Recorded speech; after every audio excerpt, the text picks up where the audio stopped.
This episode of Nuff Said is brought to you by Tweaked Audio. To get awesome headphones, go to tweakedaudio.com and use the coupon code Southgate to get 30% off, free shipping, and a lifetime warranty. Or you can get there through the link on our website, southgatemediagroup.com. Recording has started. Hey, cats and kittens! Welcome to Superconnectivity. Yes, cats and kittens. I'm your host, Charlie, the Professor Esser, and with me, once again, is the face of a nation. Phil me and Perich. That's him. Yes. And there goes Tristan off to play in the front yard. I was going to say, face of a nation, I'm just Phil Perich. I'm no Tristan Esser. Well, he always wears a mask when he does his stuff. He's very protective of his anonymity. But you're just out there like Tony Stark. I am. Put your face on everything. Yes, there we go. Oh, yes. So, after third viewing of Infinity War, I can say definitively... Endgame. Oh, electric for Avengers galore. Cap does not take the shield back in time with him. So he obviously picks up the shield when he comes back to this timeline. Because probably what he does is he comes back to just before everyone starts, fighting, and then goes, steals the shield, and, Or they had somebody fixing it, and he just came, before he talked to Sam and Bucky, he just picked it up where it was being fixed. Or does it get fixed before? Does he take it? Did he maybe shrink it down with PIM particles? Was it in his pocket? That's a possibility. Was it in his pocket when he went back in time? Yeah. There are some inconsistencies with the PIM particles in this about how many they actually had. Because you saw they actually shrunk the ship. Yeah, but by the time he went back in time, everyone was back. PIM could have made more.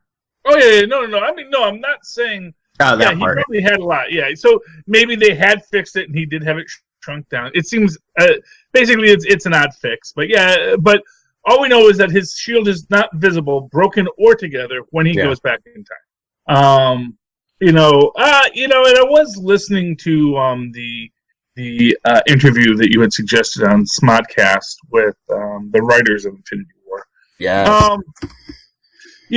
They had made the statement that it takes removing an Infinity Stone from a universe to create a new alternate branch universe, which I don't think is supported by anything that in what they wrote.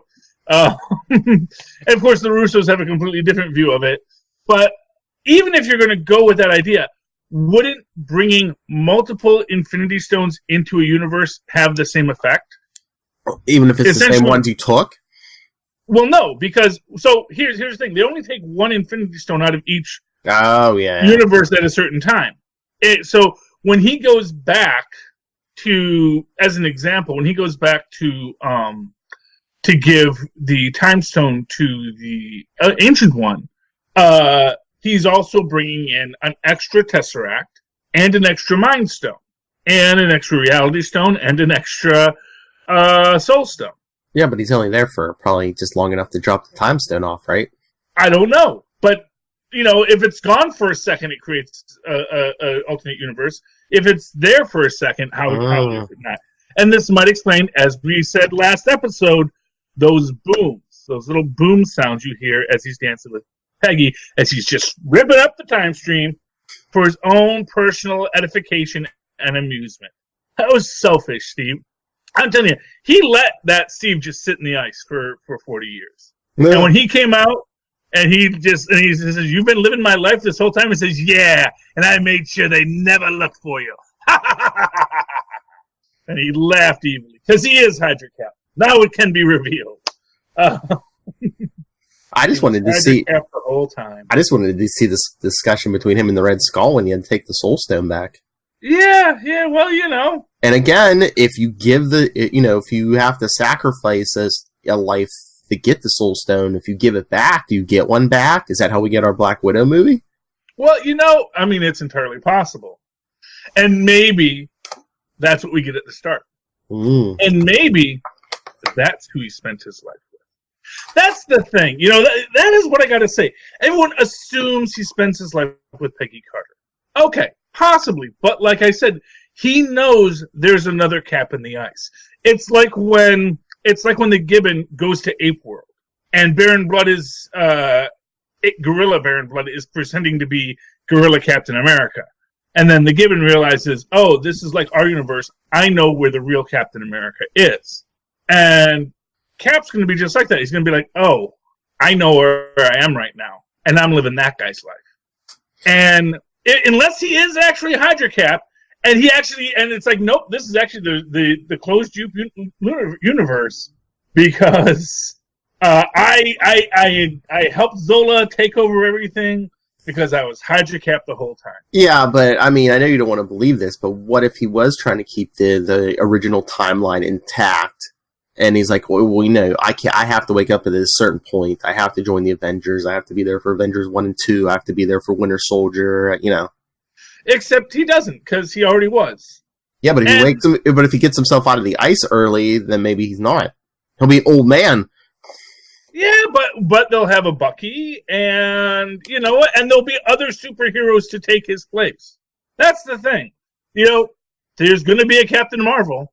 There is a Human Torch. We saw the big prediction. I bet you 1940s Human Torch gets his own series on Disney Plus. But we did see the Synthetic Man at the original Stark Expo.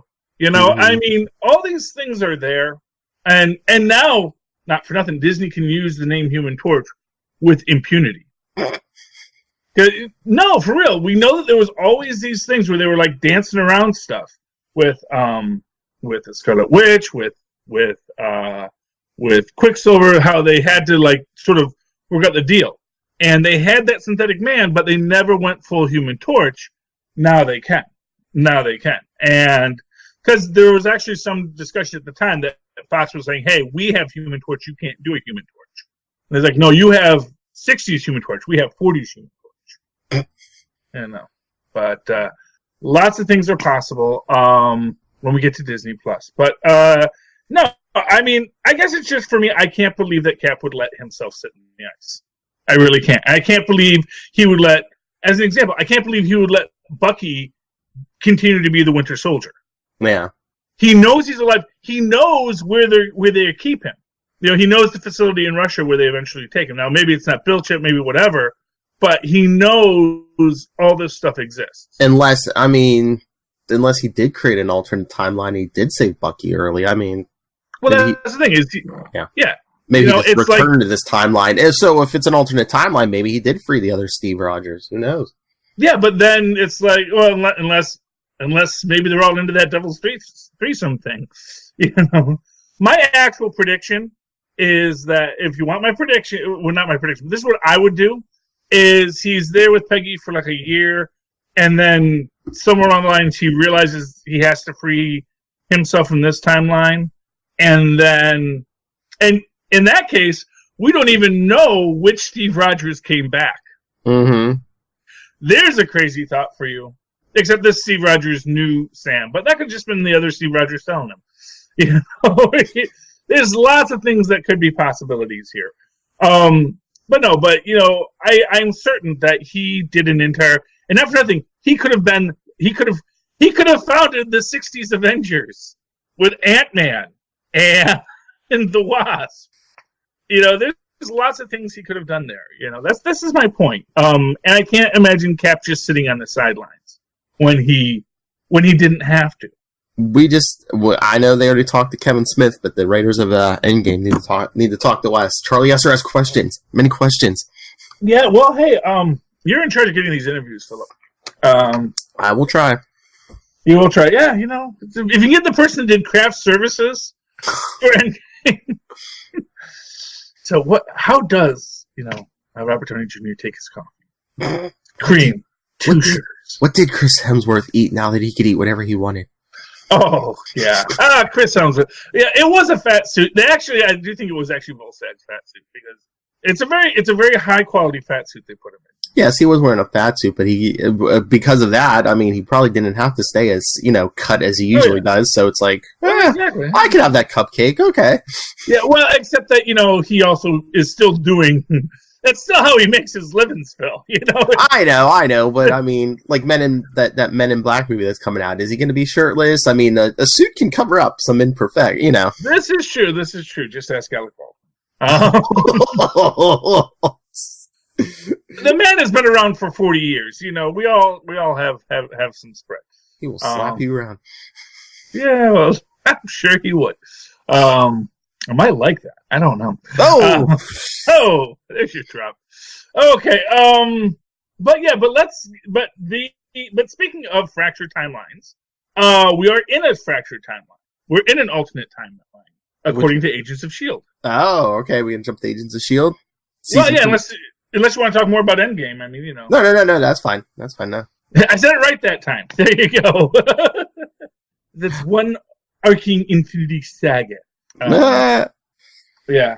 Actually, my actual also thought is that when they did that second and third snap, that's the thing. It's like four snaps in that universe. No wonder it's falling apart.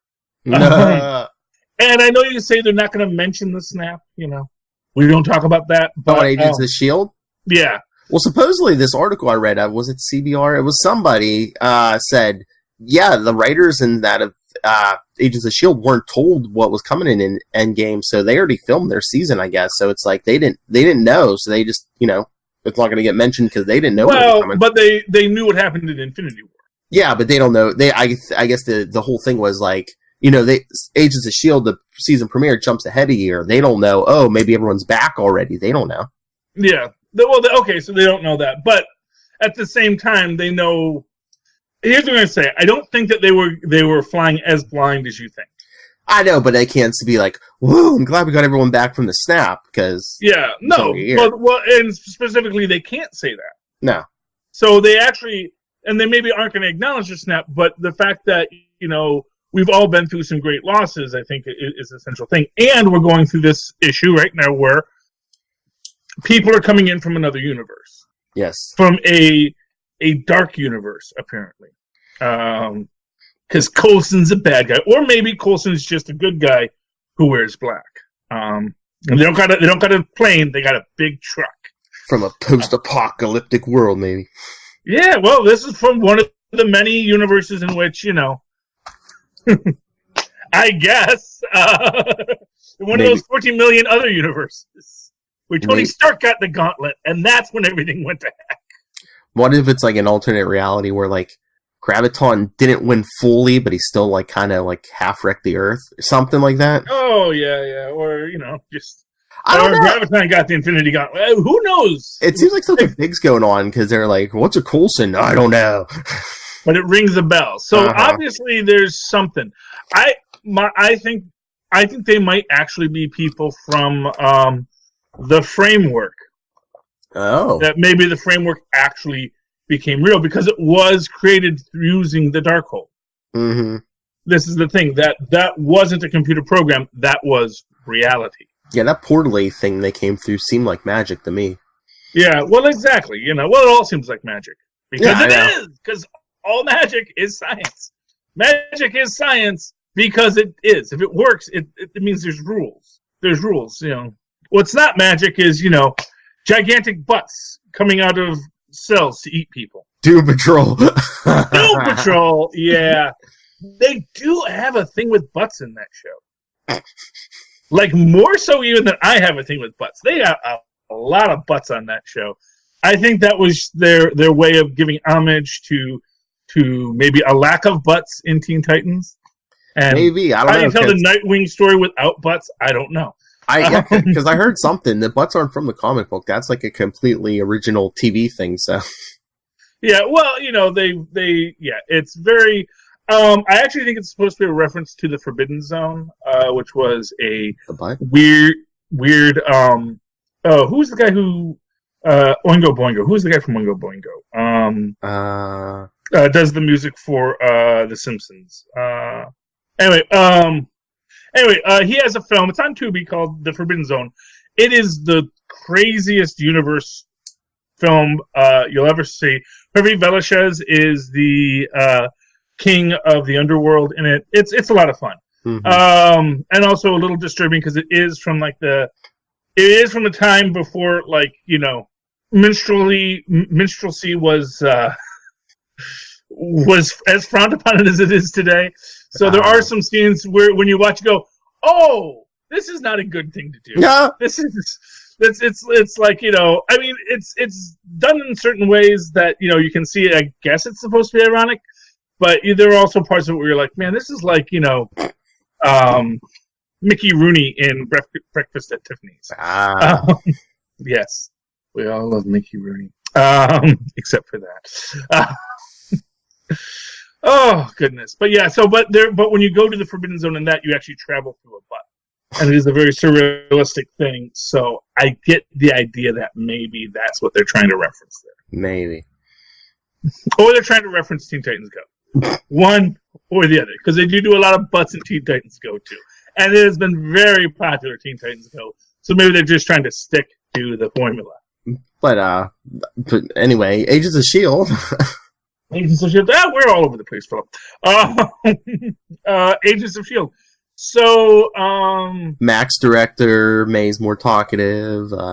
Yo-Yo is getting her groove on. Mm-hmm. And apparently behind Mac's back. Ooh. But, like, Mac kind of shut her out. But it's like, why can't anyone ever have a good work-life balance? I like our new science director. Oh yeah. Who is also an older fat guy, and he's gay, and he's black. And did you you got to have all kinds of people to save the universe. Did you catch where she said he taught? What school he taught at? Yeah, Culver University. Yeah. Yeah, Culver University. Yeah, that is the Empire State University of the Marvel Cinematic Universe. Well, yeah, isn't that? But isn't that for whatever reason they couldn't get Empire State University? Is that a Hulk related? Yeah, that's where the Hulk. That's where the Hulk's from. Yeah. I mean, they've actually mentioned Culver University before a few times, and in fact, pretty much any time. In fact, I think Selvig taught at Culver. Because you do, Yep. It's like the one university where they're doing that cutting edge research for comic book. It's where super science happens, and he apparently built the super science department. And now, as he says, I don't know if it's because I don't know if they're cutting me up because I'm old or because I'm an alcoholic. I love that, but it's like, maybe you're onto something on both, But I love that he's an imbibing American, like myself. Yeah. Because since Tony Stark got clean, man, how many heroes do we have left?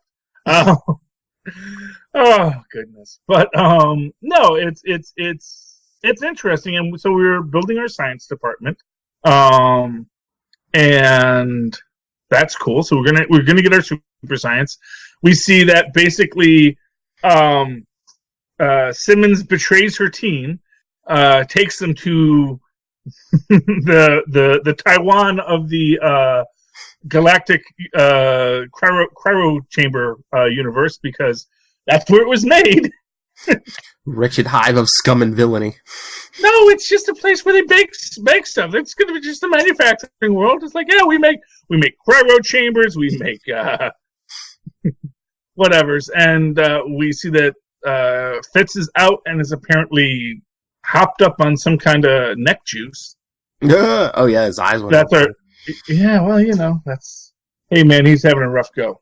Well, he thinks he has to make it to 74 years in the future. They have to catch up to him and say, no, you don't have to do that anymore. Yeah. Well, you think that news would have got that the Earth didn't explode? Well, or maybe, and like I said, if they ever, here's the thing, I think a few episodes in they're going to mention this now. I don't know. We'll see. I don't know, because half the universe, man, half the universe. You can't just walk away from that, and you can't expect it unless there is this idea that actually they did defeat Thanos in this universe. This is one of 14 million other universes. Well, as we said, it's entirely possible that the original timeline that they're from, they actually, Graviton defeated Thanos because he blew up the Earth. Yeah. I mean, small price to pay, but it saved trillions of lives. It's True. It's your basic incursion conundrum. I don't know. I thought it would have been nice if they would have told them. So instead of like a 1-year jump, they could have made like a 5-year jump. So that way, yeah. That way some of them could have went missing, and then like that could have been what woke Fitz up. He could have been snapped, and then when he came back, he was like awake. Yeah. Although someone pointed out that the whole problem with bringing people back where they left is that some people were flying planes at the time. So it's like, I'm back. Where did my helicopter go? In midair, yeah, I know. Yeah. People are on the middle, and really it doesn't necessarily work because every planet moved in that time. So it's like appeared a vacuum. Yeah, the cold vacuum of space. Oh no. But actually, what we can assume is that the Infinity Stones work with you. They know what. Like someone recently saying, why wasn't Good Morris snapped when Tony Stark snapped Thanos' armies? It's like because the Stones know she's a good one. Yeah. I mean, it's science, but it's basically a magic lamp. So basically, that's what I was thinking when the Hulk snapped. Maybe they're part of it. Maybe just like thinking, put everyone back safe on the ground or whatever. Yeah, well, just bring everybody back. I mean, that's what he wants. Bring everyone back safely. Boom. Yes, exactly. Just like don't. And he says he tried to bring Nat back, but he couldn't. Yeah, because she wasn't part of the snap. Or maybe he didn't. He just doesn't know. Or maybe because when Cap took the Soul Stone back, she was already back. Well, and like I said, I don't get the whole Soul Stone rules because apparently once it's off Vormir, anyone can take it. Mm-hmm. So, because anyway, yes, sorry. Yes, they're lovely, especially when they want things. And you're in the middle of a podcast, and they could have done it before the podcast, but now they're going to ask you, can I buy this toy I don't have money for? Oh, what do you mean no? Kids. I love them dearly. But anyway. But then, then we got Quake, Scourge of the Universe. Oh, yeah, Quake. Well, it's got to make them fear them, because there's 4 people in the ship, Because everybody else was like, yeah, we're kind of sick of looking for Fitz. Let's all go home. And of course, we don't know who's after them. Is it the Kree? Is it the Skrulls? Is it the Atlanteans? Who knows? That was a funny line. Do you think they saw us? We don't have to whisper. Sound doesn't travel in a vacuum. Yeah, and then they do their light speed jump. I noticed interestingly that their method of light speed jumping is different, and actually looks much more like the Space Stone jump than what is standard in the universe, which is that octagon shaped jump point. You think that because theirs is more like jury rigged together, maybe? Possibly. I was thinking that, or I was thinking it's using a different kind of technology. Maybe, yeah. Right. Basically, it's using gravitonium technology. Yeah, it just looked like it was, Yeah, but it was cool. Yeah. Mm-hmm. It's probably put together with Spit and Peeling Wire, made by primitive monkeys who had no right to have this level of technology. Yeah, that actually is going to be the most interesting thing about future Marvel films, is who's maintaining the armor for Rhodey and for Pepper. And it gives you this great chance to introduce a bunch of other super genius characters. Or, what's his name? Amadeus Cho can show up and fix things. Great reason to bring in Fitz and Simmons.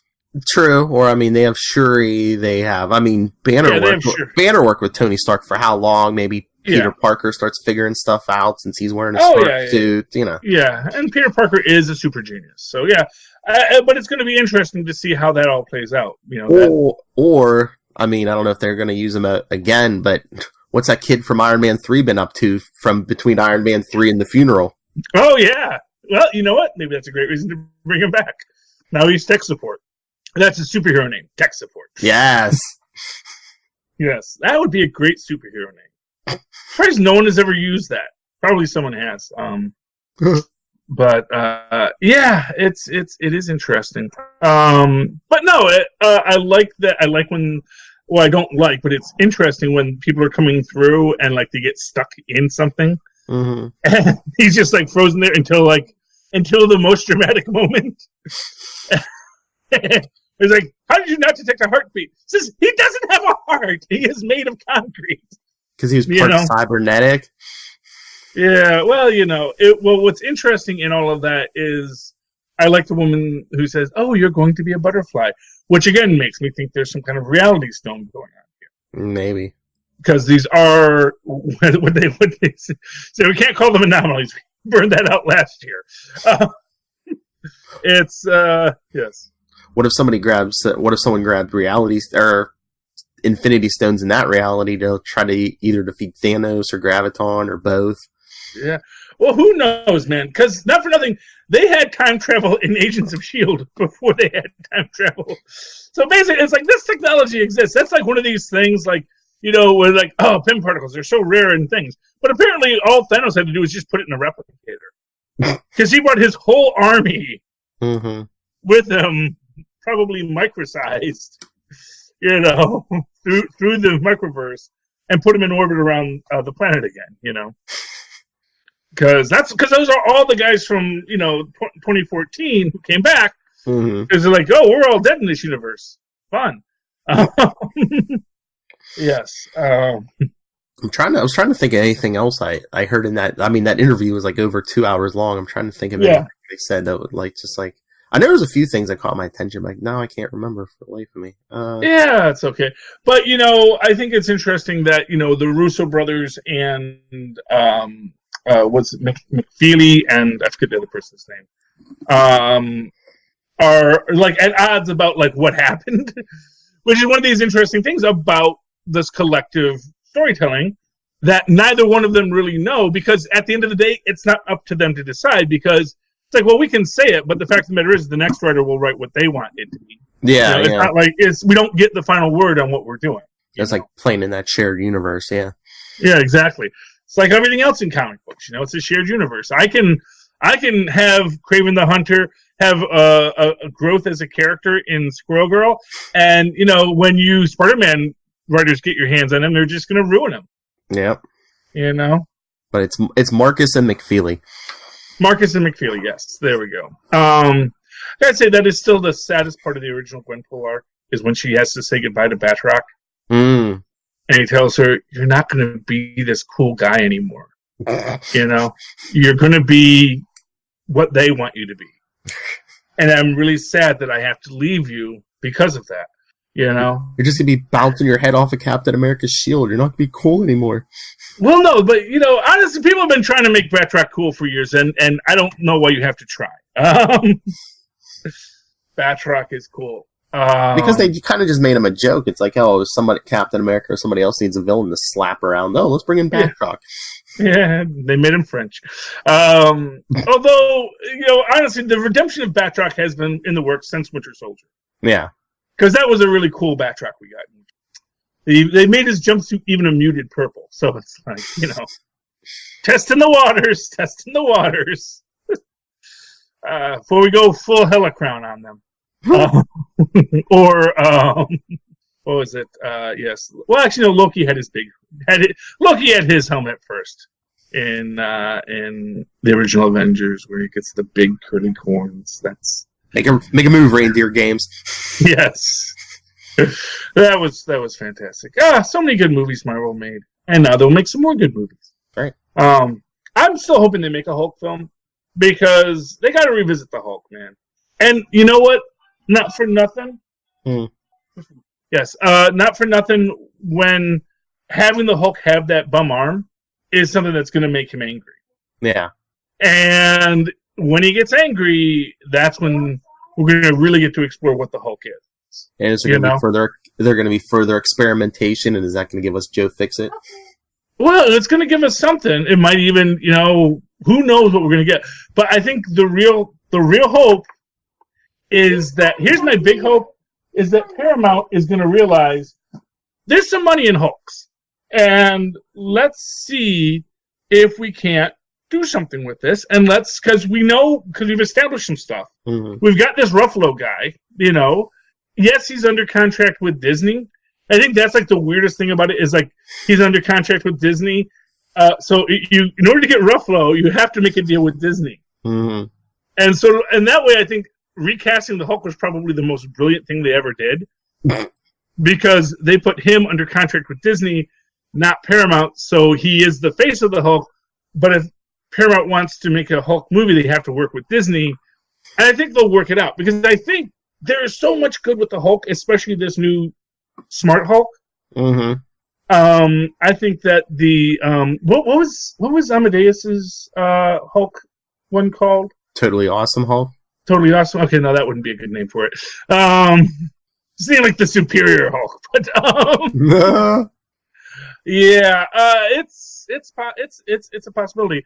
But as I say, they do call out that we are in an alternate timeline in Agents of S.H.I.E.L.D. And I do think that might be an interesting way that they're going to work it. Mm-hmm. Is this idea that actually the timelines have all split, and so there is a TV universe. It is highly connected to that other universe, but it's now in a split-off universe because this is a universe without the snap, perhaps because this is the universe where Thor went for the head. Oh. Because I'm sorry, when he says in 14 million universes we only win one time, it's like no, because I'm sure in 14 million universes Thor went for the head or the shoulder at some point. And it's an infinite amount of universes, so there could be more than 14 million. Maybe Doctor Strange just saw the first 14 million. Yeah, basically he said, okay, we're the ones where he looked at a bunch that ended poorly. Yeah, because as you say, it's an infinite number of possibilities, and it's like 14 million. It's like saying 14 million of infinity is the same as 10 of infinity. You ever said, I saw 10 different possibilities, and only one of them worked. I saw 14 million possibilities, and only one of them worked. It's like, well, how many other possibilities are there? Oh, infinite. I mean, honestly, that's like a drop in the bucket. If you just think about it, it's like, well, there are 14 million in which, from this point, what we're looking at now, where I didn't just, because not for nothing, there's like a billion other universes where Doctor Strange says, no, I'm going home, and opens up a door portal and walks home. Because as we saw, he can do that from the planet too. Mm-hmm. It wasn't like, my powers are bound to Earth, or this, that. It's like, no, actually, I can just walk there. Because he brings Peter back from the planet then too. So it's basically once he makes the idea that he's going to stick with this idiot Tony Stark and come to this universe, it's like, okay, come to the planet. Then it's like, okay, so where do we go from here? But in like most universes, that may be what all it was, is that, he went home. He went back to Bleecker Street and says, no, I got to keep the stone safe. I'm not going to let that idiot get my stone. What the heck? What, do you think I'm stupid? Let him have 5 of the dang stones. What's he going to do with that? It's like, it's going to be a jerk. He's already a jerk, He's a jerk with one glove. Yeah. He's Michael Jackson, basically. I'm sure he was a jerk sometime. Yeah. Do you want... Yes. Want to talk Cloak and Dagger? Yeah, that's what I was going to say. Want to talk some Cloak and Dagger? Yeah, let's talk Cloak and Dagger, because that show finally made sense. Now, all the jumping around in the person's mind, it's hard to watch when you're drunk. with all the records and stuff, yeah. Yes, but now it all made sense. Like, it all sort of comes to a fold in this final thing. We get a nice little drug aspect to their stories as well, with at least Dagger, since that is a reference to the original thing. Man, them trying to turn Dagger out, though, I knew that was going to end poorly for somebody. Oh, yeah. But I do like how they're evolving their powers. And as an example, Tandy's powers come from giving people hope. Mm-hmm. So when she's alone, she can't give anyone hope, and that's why her powers fail.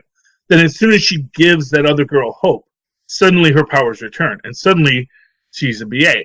Meanwhile, Cloak, of course, he's doing his jumping around, I am the evil that quacks in the night shtick, and doing a great job. But then we see at the end, he starts to fade because he needs to be fed the light. And this is what creates the Cloak and Dagger bond that exists to this day. Yeah. I mean, I like the Tandy stuff because it moved the story along, but I don't know, just some of the Tyrone stuff, it just seems like they're spinning their wheels. It's like, we're still with this guy who killed his brother. It's like, kill him, put him in jail, move on already. Well, I mean, not for nothing. I actually thought, I thought the mother and the cop were kind of... That was a good scene, yeah. Yeah, and not for nothing. It's kind of, the guy's just sort of like, look, I have spent the last, 9 months living with every horrible choice I've ever made. Mm-hmm. And that's the thing. It's like you got no idea. He literally just got out of HE double hockey sticks. Mm-hmm. Like not even in like a metaphorical sense. It's like no, literally this is something like mind effery going on. Oh, by the way, just a real quick thing from Avengers Endgame. I realize that's why Thanos is calling down the fire. It's not because he's in physical pain. It's because when Scarlet Witch is basically tearing him apart, she's like tearing apart his brain too. Oh. So it's like there's like, well, why isn't she using that psychic power? It's like, oh, she is. You just can't see it. Mm-hmm. It's like you got no idea what's in his mind right now. Mm-hmm. That's like every person he ever killed, basically asking him why. Mm-hmm. Okay, put on your shoes, grab your guitar, have a fun time, buddy. I love you. Guitar lessons today. Ooh. Grandpa's taking them. Yes, well, he's getting good with Ode to Joy, man. Nice. Ding, ding, ding, ding, ding, ding, ding, ding. Grab your shoes, grab a guitar, have a good time. Yeah, yes, he will. But I do think that is like the quality there. That there's like it's like so much more than just. It's not just physical pain. It's like that's why he says rain, fire. It's like, but Arjun says, do it. Just get this lady out of my head. Which also shows how little he cares for anyone but himself. Thanos is a villain, straight up. No redemptive arc for him. And speaking of being dark and inside your head, I'm blanking on the guy's name. The guy who wants to be a god, who also has his migraine from Cloak. Yeah, Cloak and Dagger. Yeah, I'm forgetting it. Is it Spencer? Something like that. Starts with an S. I know that, but and he tries to do his shtick with the Mambo priestess, and she's like, please. Mm-hmm. This is the first time I've been to this dimension. Mm-hmm. And it's neat, records. That's a nice trick you got there. And I kind of wonder if he's supposed to be like sort of their version of Mr. Negative. Do you think? Because he does have that sort of philanthropist, but also a criminal thing going. They're not going. He's not really Mr. Negative, but we also see how he uses his powers to manipulate people to bring them into the dark parts of their mind, to rob them of hope. Even as his other persona gives people hope. It's like it is the dichotomy of both light and dark in one person. And then we see that Mayhem, who's still stuck in this dimension, which actually is why I think it is an actual dimension. It's not like it's not just like inside his cloak. It's actually a separate space. It is the dark dimension. Mm-hmm. Where apparently next episode we get to meet Baron Zamidi, which I am all about, because first off, Baron Zamidi is just hella cool as a being of mythos and folklore, but also because I'm sure they're going to play death in that really esoteric way that writers always like to play death, where death is not the bad guy. Yes, it's a feature, not a bug. And so the idea that we're going to get Baron... Now, my real question is, who is Baron Zamidi? Is it Spencer evolved into Baron Zamidi? Or is that the Mambo? Is that the ant who, after her heart stops, says, you struck me down and now I just become more powerful? Yeah, you never want to strike down, a wizard or a space wizard or anything like that, because they always just become more powerful when you strike them down. Mm-hmm. Which is why the Emperor is coming back in Rise of the Skywalkers. Yes, because Luke struck him down and he just became more powerful. Well, it took him 30 years, but hey. Well, who says? Oh. Did you ever see that Twilight Zone with the fascist guy? He's like a New York City fascist, and he's trying to get his little America First party started. I don't think.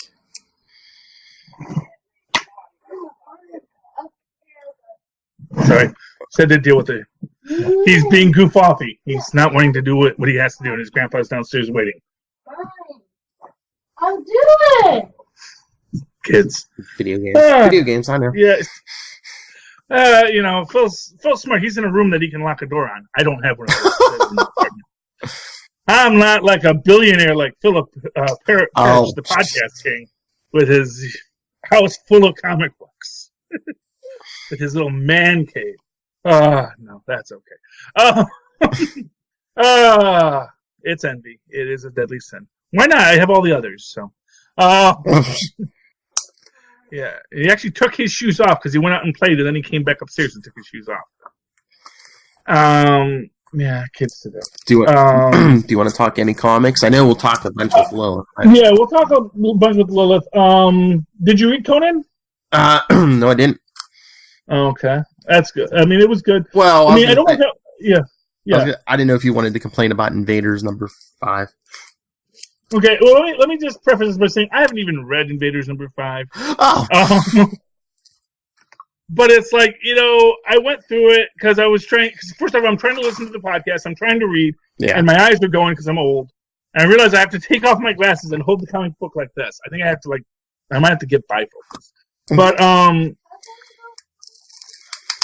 sure it's a good story. But the way they get out of the whole Bucky got shot in the head thing really annoys me. And then, like I said, they're blowing up cities. It's like you don't need to go there. You don't need to always have things being blown up and having it go full on war. Not for nothing. Big wars like that tend to be avoided in our modern world. I mean, there are lots of shooting wars. Don't get me wrong, and there are cities that get bombed. But the fact of the matter is that that kind of destruction.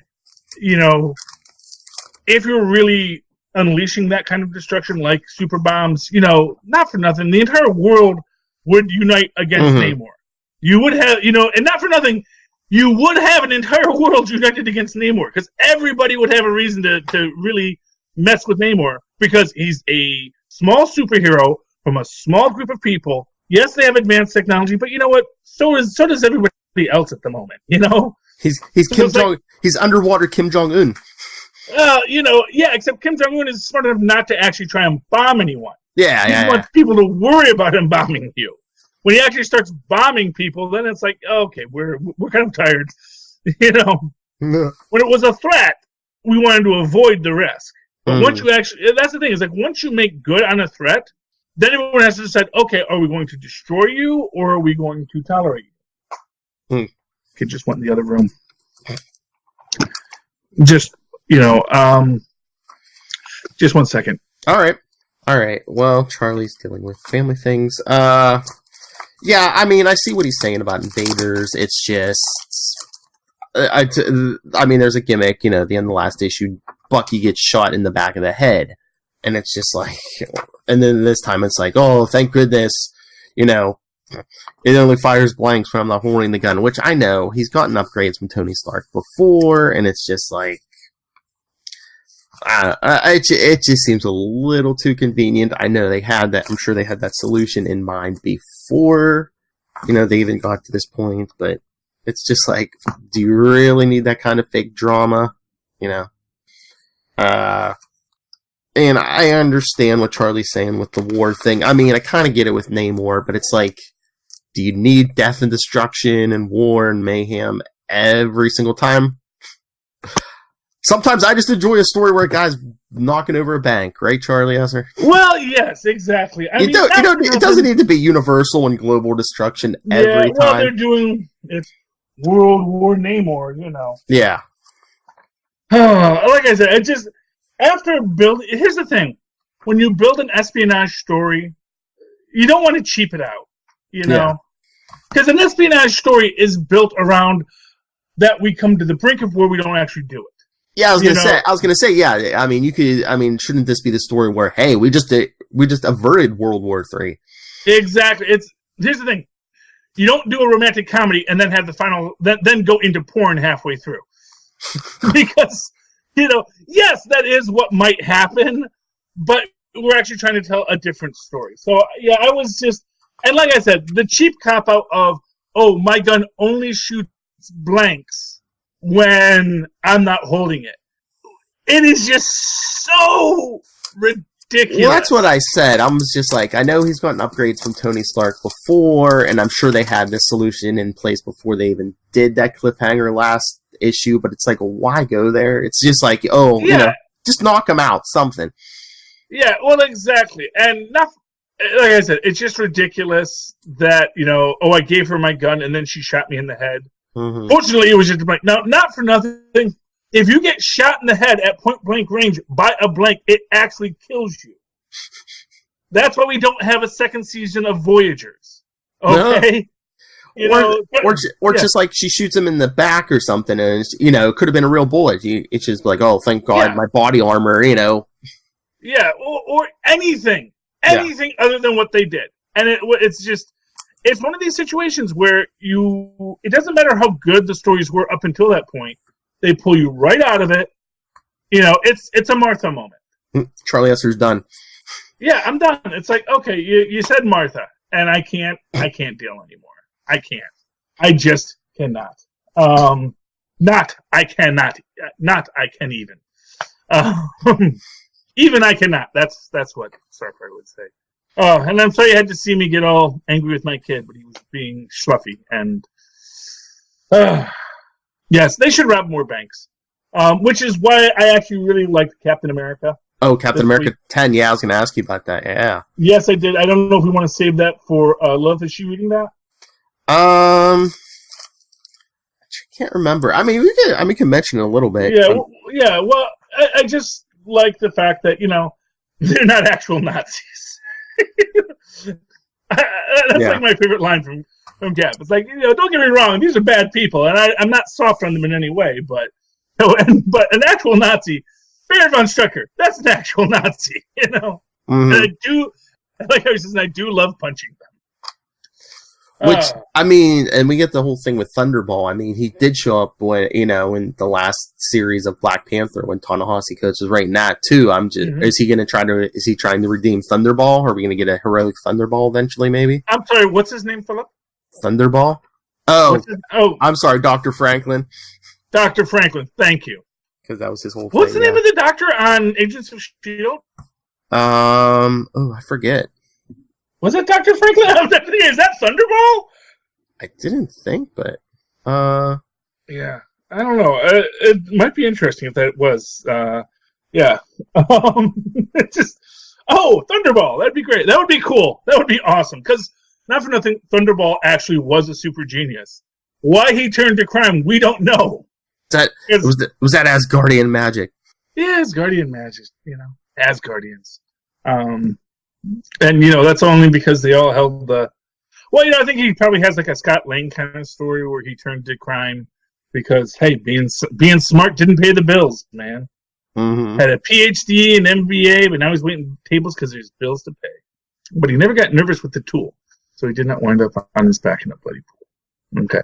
Anyway, we'll look it up and we'll get back to that because, you know what, Philip, we got to talk to Lilith in a minute. Oh, yeah. For Capes of Lunatics. Before we talk to Lilith, it's like we got another show to do, unless she said she's running late, which I haven't seen anything. All right. I haven't seen anything yet. Yeah, we may need to take a libation break, an evolution break. Evolution. Wash your face. I think that's evolution. That means you have to pee. I don't know. Yeah. Well, libation would be drinking thing. I know.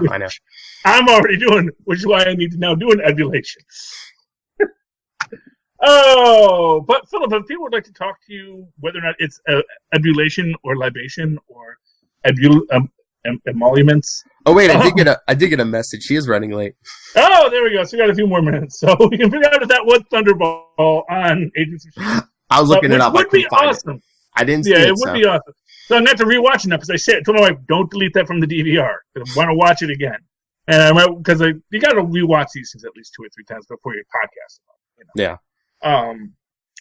But yeah, so that would be very cool if that is Dr. Franklin from Thunderball. That it's like old Thunderball because that's what's great about the MCU is they will have characters that are from the current thing, but they'll put them in the 40s, and it's like, well, this was him when he first appeared in the 60s, and he was Dr. Franklin, and then time.